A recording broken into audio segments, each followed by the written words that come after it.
Chers auditeurs de Radio Djena, bienvenue dans l'heure du droit, l'émission qui vous permet de comprendre et d'apprendre le droit en toute simplicité.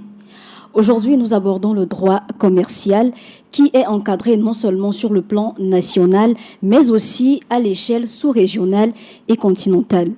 Parmi les législations les plus connues figurent le droit OHADA et le ZLECAf.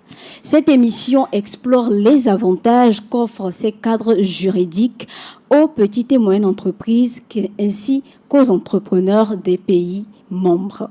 Méchac Nyaro au micro. Monsieur Signon, bonjour. Bonjour Méchac. Alors, dites-nous, qu'est-ce que le droit OHADA?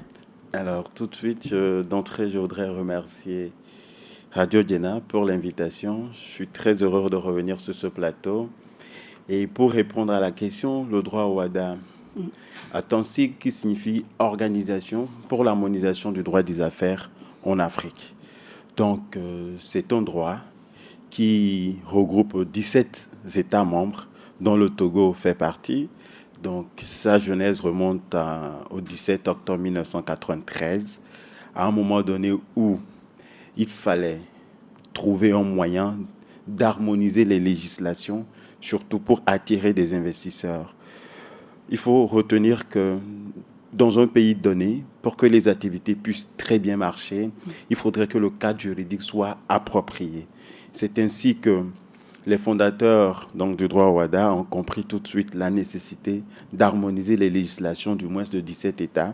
Donc, on retrouve les États de l'Afrique de l'Ouest, on retrouve également les États de l'Afrique centrale essentiellement, donc, qui font partie de ce droit-là, où ces États appliquent une législation harmonisée. D'accord. Voilà. Alors, dites-nous, quelles sont les grandes articulations de ce droit OHADA? Alors, comme j'ai commencé par le dire, le droit OHADA a pour but d'abord d'harmoniser les règles relatives aux affaires, donc au commerce, donc faciliter à tout entrepreneur, à tout investisseur de se retrouver dans un environnement où le droit applicable est pratiquement le même. Et donc, je reviens rapidement sur un aspect qui a véritablement motivé la création du droit OHADA, c'est que les investisseurs, à l'époque, ont constaté qu'il y avait des règles éparses. Plus simplement, quand on vient au Togo, par exemple, le droit qui va s'appliquer aux activités de la vie commerciale est différent de celle qui va s'appliquer au Bénin, est différent de celle qui va s'appliquer au Sénégal. Alors qu'un entrepreneur ou un investisseur qui a pour ambition de s'installer en Afrique ou dans un pays spécifiquement, le fait dans une ambition d'étendre son activité. En Donc, effet. se retrouver entre plusieurs législations où il faut maîtriser méticuleusement chaque législation parce que les pratiques diffèrent. Donc, il a fallu tout de suite trouver un moyen pour, d'une manière ou d'une autre, harmoniser surtout donc, le droit des affaires. De telle sorte que quand un commerçant s'installe au Togo et qu'il crée une société à responsabilité limitée donnée, il sait que quand il va aller au Bénin, c'est pratiquement la même, ce sont les mêmes règles qui vont s'appliquer. Il va, comme on appelle, au Niger, il va au Burkina Faso, il va au Cameroun, donc il va retrouver pratiquement les mêmes législations. Voilà. Alors, est-ce que l'OHADA réussit à ce jour à harmoniser ce cadre dont on parle? Alors, il faut dire, de 93 à aujourd'hui, le chemin est très long. Et lors des 30 ans de l'OHADA, en écoutant le bilan qui a été fait, le bilan est beaucoup plus satisfaisant. Parce que dans le monde entier, il faut avouer qu'il n'y a pas un espace qui a aussi réussi à harmoniser son droit des affaires comme l'a fait le droit OHADA. Et aujourd'hui même, d'autres coins du monde entier s'inspirent donc de ce droit. Donc, on peut donner une note satisfaisante sur la base du bilan et de l'ensemble donc, des tests qui ont été adoptés jusqu'ici et qui favorisent la vie des activités commerciales. Au cours de l'émission, nous aurons l'occasion de voir en quoi l'OHADA avantage ces entrepreneurs et le monde des affaires. Alors, venons-en à la ZLECAf. Alors, qu'est-ce que c'est? Alors, la ZLECAf, elle est encore beaucoup plus jeune. Les discussions ont commencé en 2012 pour en aboutir en 2018 au Rwanda, où ZLECAf, qui signifie donc Zone de libre-échange continentale africaine, qui a pour but, cette fois-ci, de créer un marché intra-africain. Le constat aussi, et le constat est parti du fait que les États africains entre eux commercent très peu. à cause des barrières tarifaires, à cause des barrières de douane. Vous parlez des importations? Oui. Lorsque je vends, par exemple, de l'huile, je suis togolais, je vends de l'huile, pour l'exporter, par exemple, au Ghana, il me faudra payer autant de droits de douane avant que cela n'arrive dans ce pays. Et maintenant, il faut ajouter ces droits de douane pour d'abord le proposer aux consommateurs. Donc, c'est là, le constat est parti. Pourquoi ne pas favoriser un marché donc unifié pour permettre à tout entrepreneur d'un endroit A de commercer plus facilement avec d'autres parties prenantes ou encore de vendre son produit à d'autres consommateurs dans un autre pays, donc de ne pas être limité qu'à son cadre géographique local. Donc, la ZLECAf a plus un but commercial, c'est un accord commercial, à la différence de droit WADA. Peut-être qu'on viendra à la différence entre ces deux. Oui. Avant d'en venir à la différence, est-ce que le droit WADA s'applique aux entreprises qui n'ont pas de statut juridique? Alors, il faut dire que les entreprises qui n'ont pas de statut juridique, je suppose que ce sont des entreprises informelles. Oui. Donc, étant une structure informelle, naturellement, on interagit dans un environnement donné. Et quoi qu'on le veuille ou pas, le droit WADA s'applique à nous. Parce qu'on va interagir avec des acteurs qui sont plus formels et avec ces acteurs. Donc, le droit qui s'applique, c'est le droit WADA. Et il faut observer que le droit s'applique à nous, même si on ne voudrait pas qu'il s'applique à nous. Ouais, donc, du moment où nos États sont partis à ces traités, ont ratifié, ont déposé les instruments de ratification, c'est que ce droit s'applique à nous tous. Voilà. Maintenant, comment est-ce que le droit WADA arrive à s'adapter aux personnes qui mènent des activités informelles lorsqu'on se rend compte qu'elles constituent la plus grande majorité? Alors, peut-être cette question va m'amener à expliquer un peu comment est-ce que ce droit WADA là s'articule, oui. Comment est-ce qu'il s'applique. Alors, déjà, il y a un certain nombre d'institutions qui sont mises en place par le traité OHADA, dans le traité qui a institué le droit OHADA. Et donc, au rang de ces institutions, on a donc le Conseil des ministres, dont je vais faire résumer, dont il y a le Conseil des ministres qui regroupe notamment les ministres de l'économie, des finances et les ministres de justice des différents pays membres de l'OHADA, donc qui vont adopter ce qu'on appelle des actes uniformes. Donc, en fait, ce sont des tests. Oui. Par exemple, on a un acte uniforme qui régit le droit commercial général, donc qui va régir les activités commerciales, qui va régir le bail, qui va régir les activités des intermédiaires de commerce, comme le courtage, l'agent commercial, ou encore comme le commissionnaire, ou encore qui va régir la vente commerciale. Donc, quand on prend cet acte uniforme qui est adopté par le Conseil des ministres, celui-ci prend 90 jours donc pour entrer en vigueur dans les différents États membres de l'OHADA. Donc, une fois que cet acte uniforme est rentré en vigueur, il faut observer que tout de suite, toutes les dispositions au sein de nos États qui étaient contraires donc, à cet acte uniforme-là donc, vont s'écarter au profit donc, de cet acte uniforme qui va s'appliquer désormais. Un exemple clé, je prends par exemple le bail. Les locations. Oui, les locations. Alors, quand vous exercez une activité commerciale, il faut observer que quand vous voulez signer un contrat, vous allez le signer sur la base du droit OHADA, donc de ce que l'acte uniforme relatif au droit commercial général a dit. Oui. Et donc, c'est un contrat qui est signé entre deux personnes, l'autre met à disposition son local, donc moyennant paiement. Et donc, quelques avantages, par exemple, que bénéficie le commerçant, c'est qu'il ne peut pas du jour au lendemain être expulsé. Voilà, si vous voulez expulser un commerçant, il faudra lui payer une certaine indemnité qui couvre les avantages qu'il perdrait, par exemple, en quittant le local. Ça, c'est le droit WADA qui le reconnaît. À supposer qu'entre-temps, en droit interne, donc, je prends le Togo, oui. Il n'y avait pas de disposition de telle sorte qui protégeait le preneur.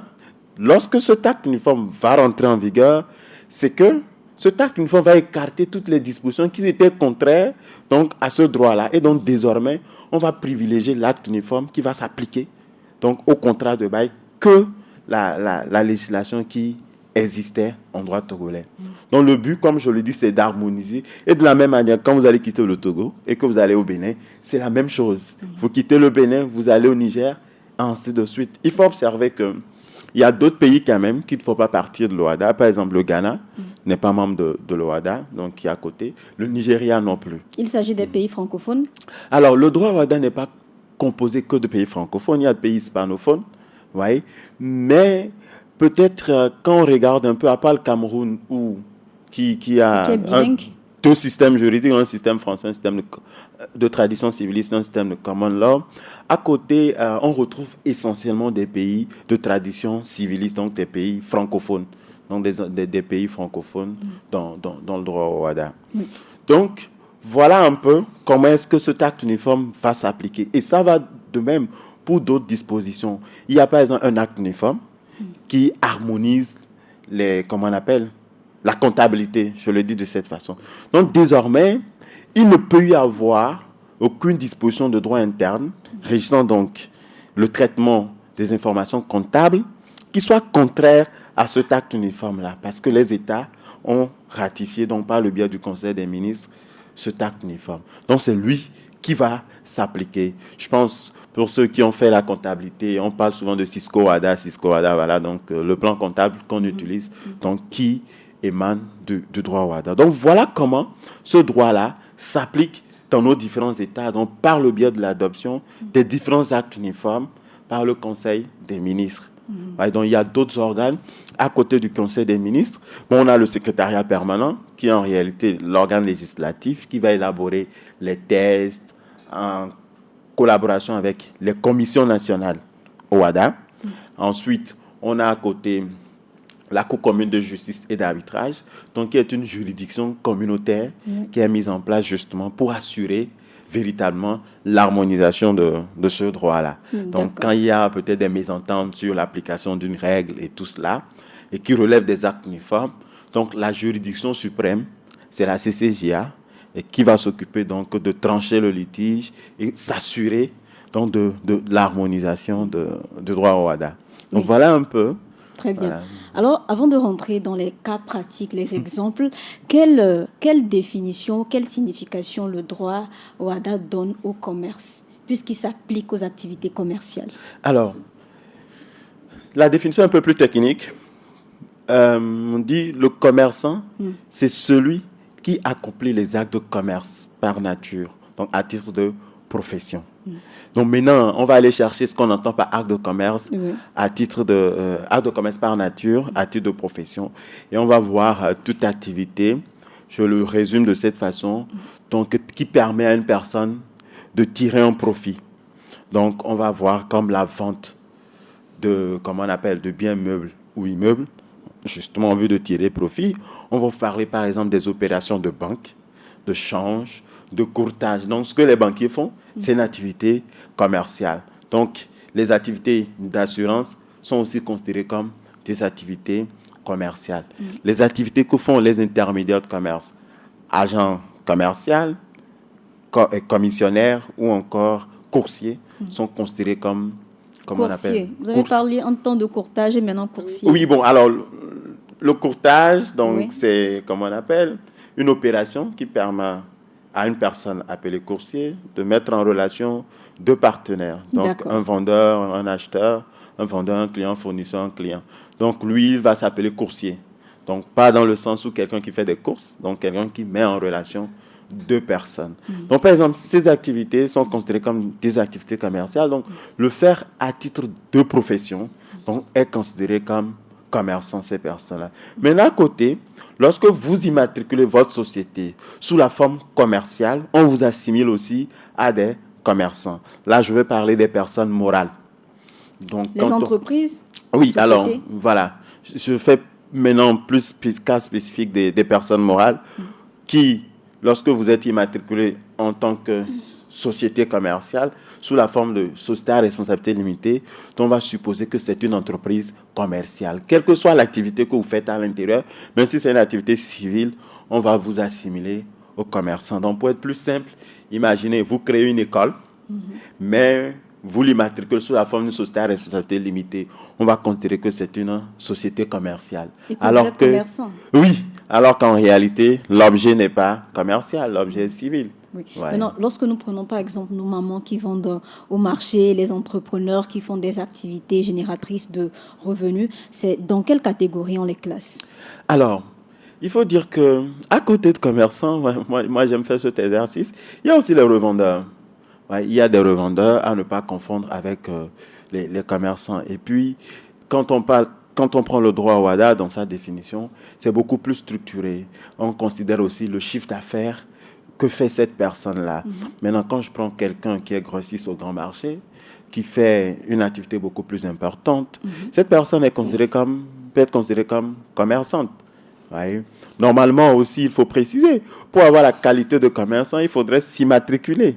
Voilà, donc il faut aller s'enregistrer. Donc, Pour, c'est le voilà, statut qui détermine la qualité voilà. commerciale. Donc il faut s'enregistrer. Mais en dépit de l'enregistrement, compte tenu de l'activité que font certaines personnes, on peut les considérer comme commerçants dans la mesure où le droit au WADA va s'appliquer à eux dans certaines situations données. Très bien. Alors, lorsqu'on parle de PME, petite et moyenne entreprise, quel est le statut juridique de ces entités-là et dans quelle catégorie on les rassemble? Alors, PME, j'ai essayé de faire un peu de recherche. Il faut dire qu'on ne s'accorde véritablement pas sur ce qu'on entend par petite et moyenne entreprise.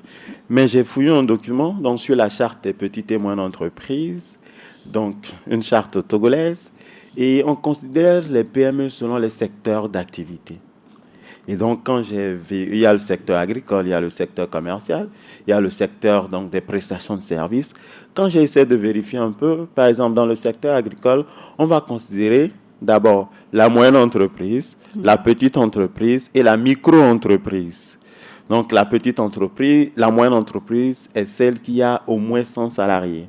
100. Voilà, au moins 100 salariés. Maintenant, la petite entreprise dans le secteur agricole, celle qui a 50. Et donc, maintenant, la micro-entreprise, celle qui a 10 salariés. Et ensuite, dans le secteur des prestations de services, par exemple, on a, au lieu de 100, maintenant, c'est 100 pour la moyenne, 30 pour la petite, et puis 10 aussi pour la micro. Quand j'ai fait un peu ce calcul, je me rends compte que pour la plupart du temps, on se retrouve en réalité même dans des micro-entreprises. Parce qu'il est rare de trouver dans notre tissu économique assez d'entreprises qui vont au-delà. C'est vrai, on en a. Mais pour dire que on a plus de micro-entreprises, même quand on parle de petites et moyennes entreprises, en réalité, quand on fouille, les micro-entreprises vont aller jusqu'à 50%. Vous voyez? Maintenant, les entreprises qui ont un personnel jusqu'à 100 salariés, on peut aller jusqu'à 90%. C'est pour cela certaines études relèvent que notre tissu économique est composé de 90% de petites et moyennes entreprises. Et 90. donc, c'est eux qui tiennent le poumon de l'économie. On n'a pas assez d'entreprises, voyez, et qui font comme on appelle, qui ont plus de 100 salariés permanents. On n'en a pas tellement. Il y a aussi l'accès, le point qui a été mis sur le fait que ces salariés doivent être permanents. Aujourd'hui, il y a beaucoup d'entreprises qui recourent à de la sous-traitance, donc à des intérims et tout cela. D'accord. Alors, l'un des défis majeurs que les entrepreneurs rencontrent demeure la libre circulation des biens, notamment au niveau des frontières. Dites-nous de quelle manière le droit au WADA prend en compte et rectifie le tir, si je peux le dire comme ça. Alors, le droit au WADA, c'est plus un cadre juridique qui va faciliter l'harmonisation des règles. Les règles essentiellement. Oui, qui va faciliter l'harmonisation des règles. Donc, pour une entreprise béninoise qui vient au Togo, qui étend sa filiale au Togo, elle n'aura pas de difficulté parce que ce sont les mêmes règles qui vont s'appliquer. Mais à côté, la ZLECAf, oui, est une réponse à cette difficulté, donc à la libre circulation. C'est vrai qu'on a la CEDEAO aussi qui a dans ses objectifs justement la libre circulation des personnes, donc des biens et des services. Mais la ZLECAf vient accentuer davantage dans un cadre beaucoup plus grand avec les 54 États africains. Donc pour dire, la ZLECAf est une réponse aux difficultés de libre circulation, surtout sur l'aspect de suppression des barrières douanières. Et donc c'est ce que je disais, pour quelqu'un qui produit de l'huile de soja au Bénin ou bien au Togo, et donc qui vend la bouteille, le litre à 5 000, avant la ZLECAf, peut-être à la frontière du Ghana, on doit lui prendre 1 000 francs avant de faire passer sa bouteille d'huile. Donc, c'est 1 litre, 100 litres d'huile. Et donc, de l'autre côté, ça va revenir à 6 000 francs. Donc, il devra, pour rentabiliser, vendre la bouteille d'huile, le litre à 6 000 francs. Mais la ZLECAf est venue pour faire quoi? Pour supprimer justement les droits de douane et favoriser donc l'exportation au sein du marché africain donc de ces produits. Donc désormais, vous produisez à 5 000, vous pouvez revendre de l'autre côté aussi à 5 000. Donc vous êtes beaucoup plus compétitif. Les gens ne vont pas crier que vos produits sont chers. Vous vendez à prix compétitif et aussi vous avez votre marge. Voilà. Pourtant, nous avons la présence matérielle des douanes. Comment est-ce qu'on l'explique? Alors oui, bien sûr, non. Ça ne veut pas dire qu'ils seront là pour faire le contrôle. Et quand, justement, aujourd'hui, la plupart des États ont ratifié, donc ça s'applique. Donc c'est plus le marché entre commerçants africains. Donc c'est un marché intra-africain. Les étrangers aux étrangers, on appliquera le barème, on appliquera les barrières comme il le faut et tout cela. Mais entre, comme on appelle, euh, commerçants, exportateurs africains qui exportent d'un pays à un autre, c'est vrai, on fera les contrôles, mais on ne va plus, si on devait vous prendre 10 000 avant la ZLECAf, soit on ne vous prend rien, ou soit peut-être on va vous prendre peut-être 1 000 francs.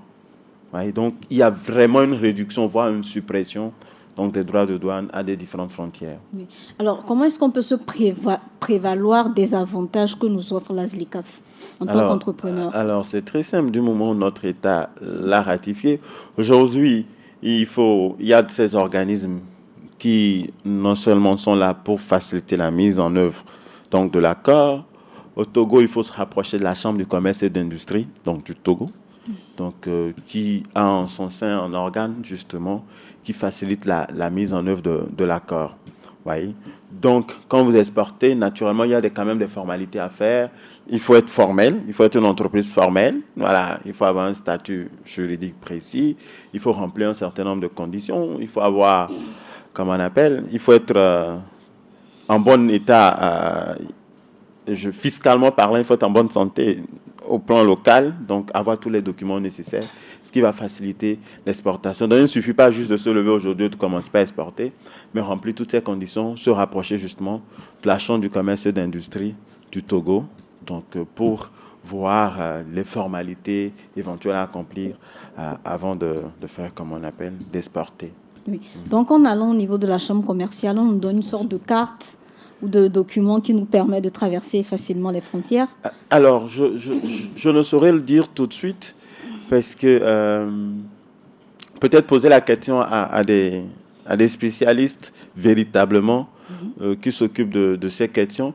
Mais quand on fouille un peu, on dit que les chambres du commerce et d'industrie s'assurent de la mise en œuvre de l'accord. Et déjà, même au Togo, on peut voir déjà des initiatives et des actions qui sont prises régulièrement donc pour attirer l'attention comment on appelle, des entrepreneurs, des entreprises, justement à se rapprocher de la Chambre du commerce et d'industrie, donc pour formalité, voir dans quelle mesure. Parce qu'il y a différents types de produits. Oui. Ouais, donc il y a différents types de produits. Donc, en fonction de produits que vous exportez, tout cela, c'est évident qu'il y a des formalités à accomplir. Alors, est-ce que la ZLECAf prend en compte des activités maritimes? Alors, on a dit zone de libre-échange continental africain. Il faut comprendre que les activités maritimes peuvent suivre un autre régime. Maintenant, il ne faudrait pas oublier que la particularité, l'accent est mis sur le marché intra-africain. Donc, alors que quand on parle de secteur maritime, il ne faudrait pas oublier que l'exportation qui se fait essentiellement par voie maritime. Oui. Donc, il n'y a pas que des Africains qui importent. Donc, parfois, c'est des navires étrangers qui viennent, comme on appelle, dans les eaux territoriales des États africains. Donc, il faudrait aussi regarder tous ces aspects. Qui exporte, dans quelles conditions on exporte. Donc, je ne peux pas me permettre tout de suite de dire que la ZLECA va s'appliquer automatiquement, mais peut-être si c'est un Africain qui a importé des marchandises et donc qui maintenant veut faire l'exportation dans des pays africains, peut-être que dans une certaine mesure, l'accord pourrait s'appliquer donc à ces activités-là. Voilà. Est-ce qu'il existe spécifiquement une législation qui se consacre aux activités maritimes? Oui, il y a des législations qui se consacrent à ces activités-là. On a le Code togolais de la marine marchande. On a aussi, dans ce secteur-là, l'Office togolais des recettes, donc avec toute une panoplie de droits de douane et tout cela à payer, des frais d'exportation, à payer donc, sur les marchandises qui arrivent par voie maritime. Voilà. Donc, Super. Alors, dites-nous, en cas de litige commercial, en quoi le droit au WADA représente un atout? Alors, il faut dire que le droit WADA, dans son traité, a fait la promotion de, de l'arbitrage, qui est un mode alternatif de règlement de litige, donc une forme de justice privée, donc qui permet à des opérateurs, justement, d'écarter la compétence des tribunaux. Donc, au lieu d'aller peut-être devant le tribunal de commerce, les parties vont préférer aller à l'arbitrage. Et plus récemment, avec l'adoption de l'acte uniforme sur la médiation, on permet aux parties également, en cas de litige, au lieu d'aller devant le tribunal de commerce, s'ils le peuvent, de procéder donc au règlement de leur litige par voie de médiation. Donc, je peux expliquer très rapidement. L'arbitrage, qui est une forme de justice privée, donc est une forme comment on appelle, procédure par laquelle les parties qui sont en litige ou qui ont un litige vont décider de choisir une tierce personne. Donc, il y a Abalo et Afi qui sont en litige, donc deux commerçants. Donc, Abalo et Afi, deux commerçants qui ont un litige. Peut-être Afi est togolaise, mais Abalo est, je ne sais pas, nigérien. Donc, Abalo peut-être a cette crainte de saisir le tribunal de commerce togolais en estimant que Afi étant togolaise, c'est possible que les juridictions commerciales togolaises penchent en faveur d'Afi, ce qui n'est pas forcément évident, mais on peut avoir ses soupçons. Donc, Abalo va préférer choisir un tiers, donc commun accord, bien sûr, avec Afi. Donc, ce tiers, qui peut être peut-être de nationalité burkinabé, pour s'occuper donc du règlement de leur litige. Voyez? Donc, lui, maintenant, va écouter les parties et va rendre une décision comme si c'était un tribunal qui a rendu la décision.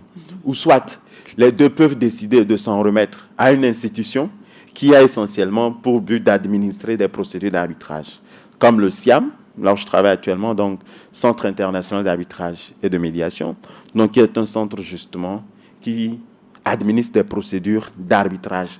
Donc, vous avez un litige, vous ne souhaitez pas saisir le tribunal de commerce, donc vous pouvez vous en remettre à notre centre qui va s'occuper de l'administration de la procédure. Donc, à côté, on a aussi la médiation. Et la conciliation. Oui.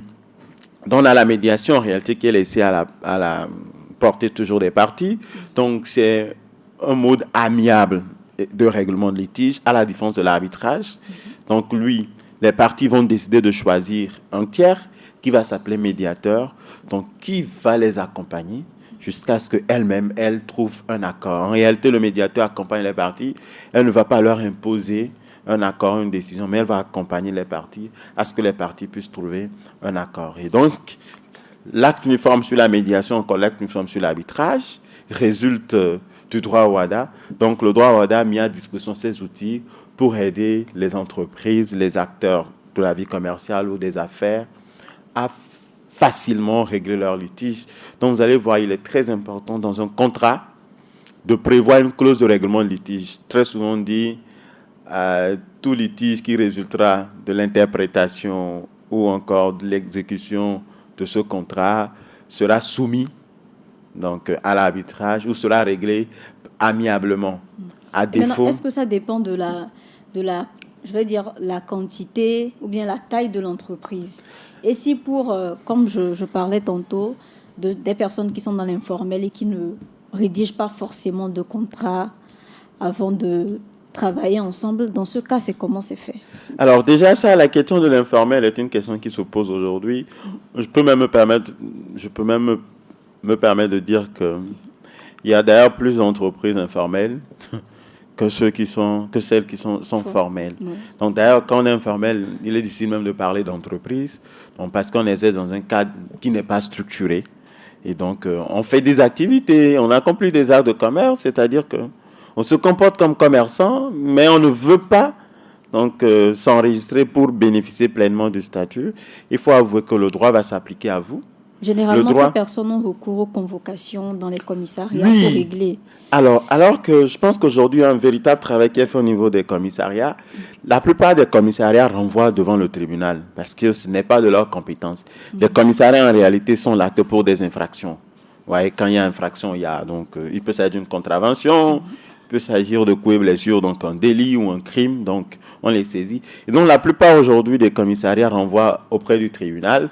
Vous ne pouvez pas être dans une situation, dans une relation d'affaires avec quelqu'un, parce que la personne n'a pas exécuté sa part d'obligation, vous lui prenez une convocation. En réalité, il faut aller devant le tribunal de commerce. Maintenant, pour aller devant le tribunal de commerce, il faut aussi s'assurer de son statut.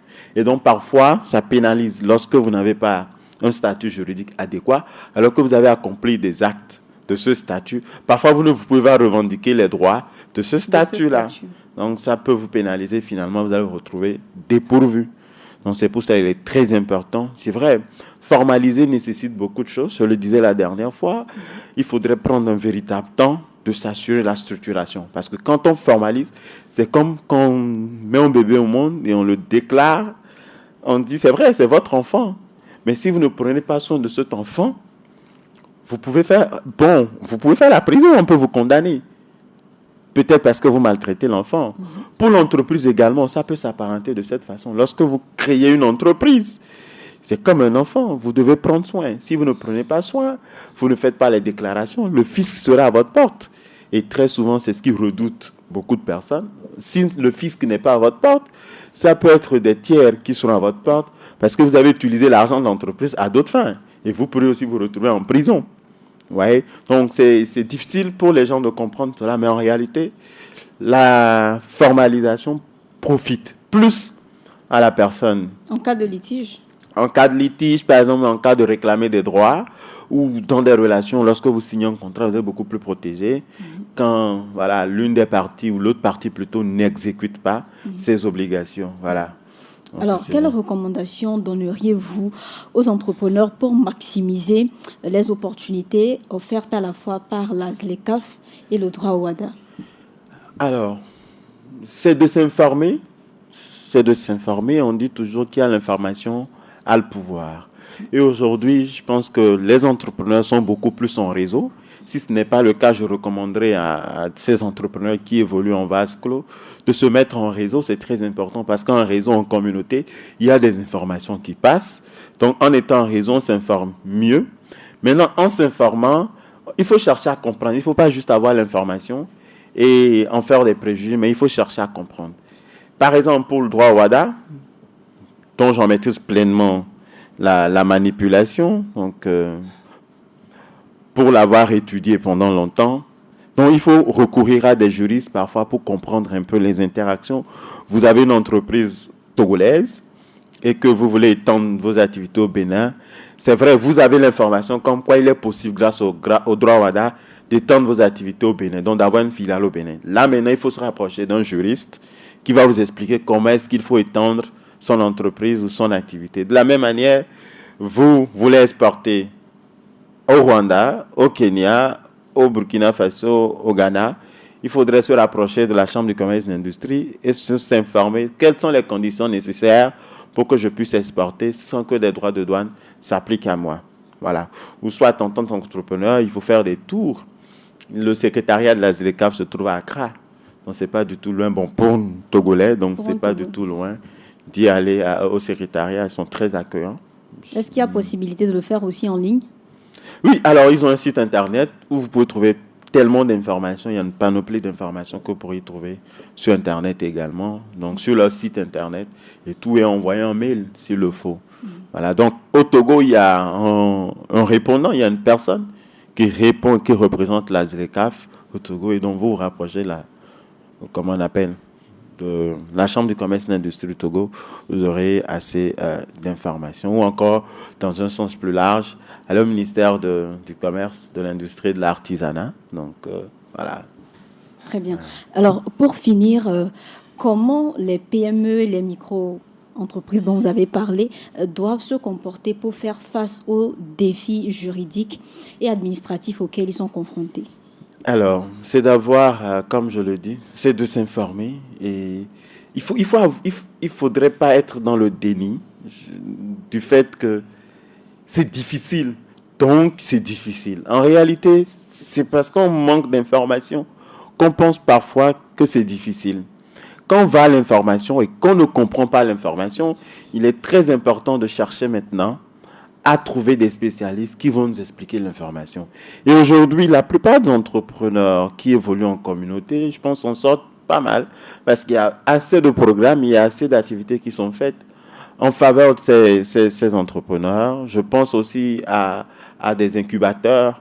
Donc, on a des incubateurs de Togo, également par lesquels des informations passent.